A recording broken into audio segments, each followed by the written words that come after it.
2020 ലോകം മുഴുവൻ കോവിഡ് മഹാമാരിയോടെ നിശബ്ദമായിരുന്ന സമയത്ത് ഹിമാലയത്തിന്റെ ഉയരങ്ങളിൽ ഇന്ത്യയും ചൈനയും തമ്മിലുള്ള സംഘർഷം പതുക്കെ പൊട്ടിത്തെറിക്കുകയായിരുന്നു. ലഡാക്കിലെ ഗാൽവൻ താഴ്വരയിൽ line of actual control LAC സമീപത്ത് ചൈനീസ് സൈന്യം മുന്നേറ്റം ആരംഭിച്ചു. ഇന്ത്യ നിർമ്മിച്ചുകൊണ്ടിരുന്ന റോഡുകളും അടിസ്ഥാന സൗകര്യങ്ങളും ചൈന ചോദ്യം ചെയ്തതോടുകൂടി രണ്ട് രാജ്യങ്ങളും തമ്മിലുള്ള പോരാട്ടം ദിവസേന ഉയർന്നുകൊണ്ടിരുന്നു. 2020 ജൂൺ മാസം 15-ാം തീയതി രാത്രി ഈ സംഘർഷം ചരിത്രത്തിലെ തന്നെ ഏറ്റവും ഭീകരമായൊരു ഏറ്റുമുട്ടലിലോട്ട് മാറുകയുണ്ടായി. ഏകദേശം 6 മണിക്കൂർ നീണ്ടുനിന്ന യുദ്ധത്തിൽ രണ്ട് സൈന്യങ്ങളും തോക്കുകൾ ഉപയോഗിച്ചില്ല. കാരണം മുൻ കരാറുകൾ അത് നിരോധിച്ചിരുന്നു.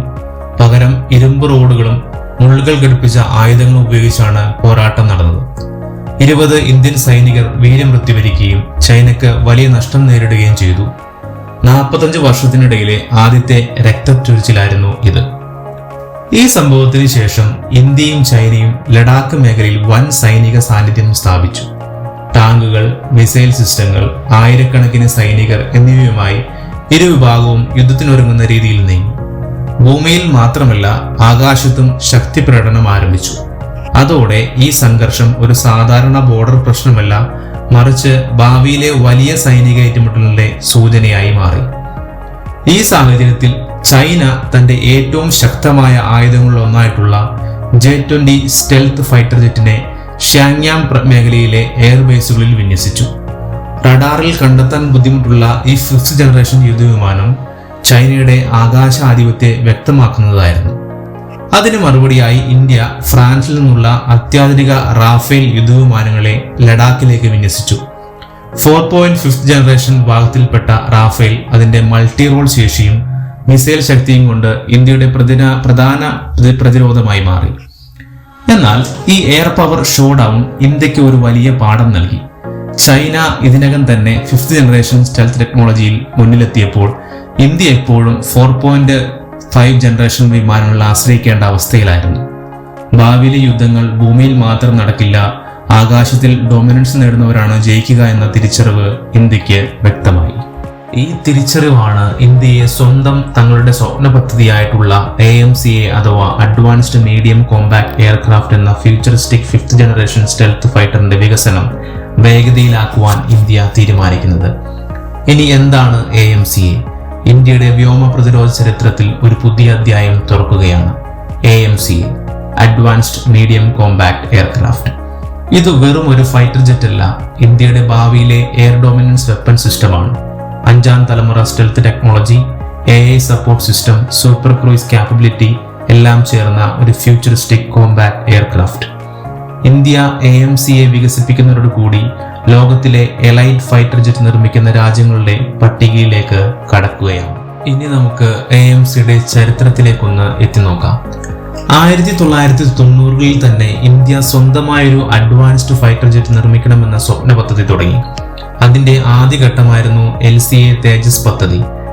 തേജസ് ഇന്ത്യക്ക് ഇൻഡിജിനിയസ് എയർക്രാഫ്റ്റ് നിർമ്മിക്കാൻ ആത്മവിശ്വാസം നൽകിയെങ്കിലും ലോകം ഇതിനകം 5th ജനറേഷൻ സ്റ്റെൽത്ത് ഫൈറ്റർ കാലഘട്ടത്തിലേക്ക് കടന്നിരുന്നു. അമേരിക്കയുടെ F-22, F-35 പോലുള്ള വിമാനങ്ങളും ചൈനയുടെ J-20 പോലുള്ള സ്റ്റെൽത്ത് ജെറ്റും ഇന്ത്യക്ക് വലിയ വെല്ലുവിളിയായി മാറി. 2000ന്റെ തുടക്കത്തിൽ ഇന്ത്യ റഷ്യയുമായി ചേർന്ന് FGFA അഥവാ 5th ജനറേഷൻ ഫൈറ്റർ എയർക്രാഫ്റ്റ് എന്ന സംയുക്ത പദ്ധതി ആരംഭിച്ചു. ഇത് റഷ്യയുടെ Su-57 അടിസ്ഥാനമാക്കിയായിരുന്നു. പക്ഷേ ടെക്നോളജി പങ്കിടൽ പ്രശ്നങ്ങളും ചെലവുകളും കാരണം ഇന്ത്യ പിന്നീട് ഈ പദ്ധതിയിൽ നിന്ന് പിന്മാറി. ഈ തീരുമാനം ഇന്ത്യയെ ഒരു കാര്യത്തിൽ ഉറപ്പിച്ചു: സ്വന്തമായി 5th ജനറേഷൻ ഫൈറ്റർ നിർമ്മിക്കുക എന്നത്. ഇതിന്റെ പിന്നാലെ ഏകദേശം 2010 കൂടി ഇന്ത്യ AMCA അഥവാ അഡ്വാൻസ്ഡ് മീഡിയം കോമ്പാക്ട് എയർക്രാഫ്റ്റ് എന്ന സ്വന്തം സ്റ്റെൽത്ത് ഫൈറ്റർ കോൺസെപ്റ്റ് രൂപപ്പെടുത്തുവാൻ തുടങ്ങി. ഈ പദ്ധതി DRDOയും ADA അഥവാ എയറോനോട്ടിക്കൽ ഡെവലപ്മെന്റ് ഏജൻസിയും ചേർന്നാണ് മുന്നോട്ട് കൊണ്ടുപോയത്. ആദ്യകാല ഡിസൈനുകൾ പലതവണ മാറ്റം കണ്ടു. കാരണം stealth design, internal weapon bay, super cruise capability തുടങ്ങിയ അഡ്വാൻസ്ഡ് ഫീച്ചേഴ്സ് ഉൾപ്പെടുത്തേണ്ടതായിരുന്നു. 2013 AMCയുടെ ആദ്യ കോൺസെപ്റ്റ് ഡിസൈൻ ഔദ്യോഗികമായി അവതരിപ്പിച്ചു. തുടർന്ന് 2015 കൂടി പ്രിലിമിനറി ഡിസൈൻ സ്റ്റഡീസ് പൂർത്തിയായി. India stealth shaping, radar cross section കുറയ്ക്കൽ, അഡ്വാൻസ്ഡ് ഏവിയോണിക്സ് ഇന്റഗ്രേഷൻ തുടങ്ങിയ മേഖലകളിൽ വലിയ ഗവേഷണം ആരംഭിച്ചു. ഇത് സാധാരണ വിമാന നിർമ്മാണമല്ല, അത്യന്തം സങ്കീർണമായ ഒരു സാങ്കേതിക ചവിട്ടുപടി കൂടിയാണ്. 2019-2022 കാലഘട്ടത്തിൽ AMCA പദ്ധതിക്ക് വലിയ മുന്നേറ്റം ലഭിച്ചു. ഇന്ത്യൻ സർക്കാർ പ്രൊജക്ടിന് കൂടുതൽ പിന്തുണ നൽകി എന്ന് മാത്രമല്ല, ഈ സമയത്ത് എയർക്രാഫ്റ്റിന്റെ ഡിസൈൻ കൂടുതൽ റിഫൈൻ ചെയ്തു. Twin engine configuration, internal weapon bay, advanced sensor fusion system എന്നിവ ഫൈനലൈസ് ചെയ്യപ്പെട്ടു. 2023 AMCA പ്രോഗ്രാമിന് ഔദ്യോഗികമായി വലിയ അംഗീകാരം ലഭിച്ചു. പ്രോട്ടോടൈപ്പ് ഡെവലപ്മെന്റ് ഘട്ടത്തിലേക്ക് പദ്ധതി കടന്നു. ഇന്ത്യയുടെ ലക്ഷ്യം ആദ്യ പ്രോട്ടോടൈപ്പ് 2020 കൂടി പുറത്തിറക്കുകയും 2030 തുടക്കത്തിൽ സർവീസിൽ കൊണ്ടുവരികയുമാണ് ഇന്ത്യ ലക്ഷ്യമിടുന്നത്. AMCയുടെ ഡിസൈൻ എന്ന് പറയുന്നത് സ്റ്റെൽത്ത് ഓപ്റ്റിമൈസ്ഡ് ആയിട്ടുള്ളതാണ്. റഡാർ ക്രോസ് സെക്ഷൻ കുറയ്ക്കാൻ special angular body, internal weapons bay, radar absorbing materials എന്നിവ ഇതിനായി ഉപയോഗിക്കുന്നു. ഒരു ട്വിൻ എഞ്ചിൻ കോൺഫിഗറേഷൻ ആണ് ഇതിൽ ഉപയോഗിച്ചിരിക്കുന്നത്. Blended wing body design and advanced composite materials എന്നിവ AMCയെ കൂടുതൽ ലൈറ്റ് വെയിറ്റ് ആക്കുകയും സ്റ്റെൽത്ത് ക്യാപ്പബിലിറ്റി ഉയർത്തുകയും ചെയ്യുന്നു.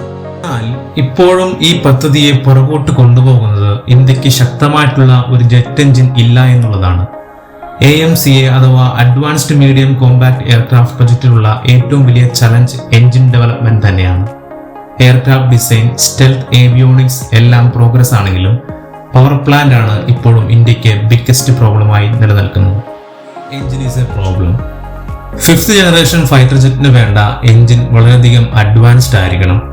അറ്റ്ലീസ്റ്റ് ഹൈ ത്രസ്റ്റ് എന്ന് പറയുന്നത് 110 kN പ്ലസ് ക്ലാസ് ആയിരിക്കണം.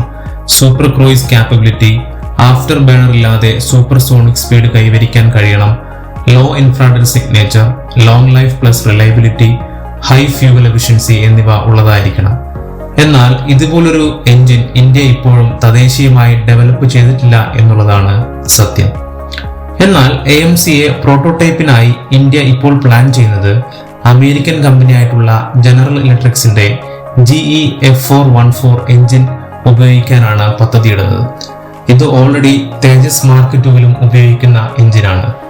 എന്നാൽ ഈ എഞ്ചിനിലും പോരായ്മകളുണ്ട്. ജനറൽ ഇലക്ട്രിക് F414 എഞ്ചിൻ വളരെയധികം വിശ്വസനീയമായതാണെങ്കിലും ഇത് 5th ജനറേഷൻ സ്റ്റെൽത്ത് ഫൈറ്റുകൾക്കായി ആയിട്ടുള്ള അത്യധികം ത്രസ്റ്റ് നൽകുന്നില്ല, അഥവാ ത്രസ്റ്റ് ഉൽപ്പാദിപ്പിക്കുന്നില്ല എന്നുള്ളതാണ് ഇതിന്റെ ഏറ്റവും വലിയൊരു പോരായ്മയായി കണക്കാക്കുന്നത്. അതിനാൽ AMCA പോലുള്ള ഭാവി യുദ്ധവിമാനങ്ങൾക്ക് ഇതൊരു ടെമ്പററി സൊല്യൂഷൻ മാത്രമാണ്. അടുത്തതായിട്ട് ഇതിൽ വരുന്നത് സൂപ്പർ ക്രൂയിസ് ക്യാപ്പബിലിറ്റി കുറവെന്നുള്ളതാണ്. F414 ഉപയോഗിക്കുന്ന വിമാനങ്ങൾക്ക് ആഫ്റ്റർ ബേണർ ഇല്ലാതെ നീണ്ട സമയം സൂപ്പർസോണിക് സ്പീഡ് നിലനിർത്താൻ ബുദ്ധിമുട്ടാണ്. ഇത് സ്റ്റെൽത്ത് മിഷനുകൾക്ക് ഒരു വലിയ ലിമിറ്റേഷനായി മാറുന്നു. ഫ്യൂവൽ എഫിഷ്യൻസി പ്രശ്നം. ആഫ്റ്റർ ബേണർ ഉപയോഗിക്കുമ്പോൾ ഫ്യൂവൽ കൺസപ്ഷൻ വളരെയധികം കൂടുതലാണ്. ദീർഘദൂര മിഷനുകളിൽ ഇത് ഓപ്പറേഷൻ റേഞ്ച് കുറയ്ക്കാൻ ഇത് മുഖാന്തരം കാരണമായി തീരുന്നു.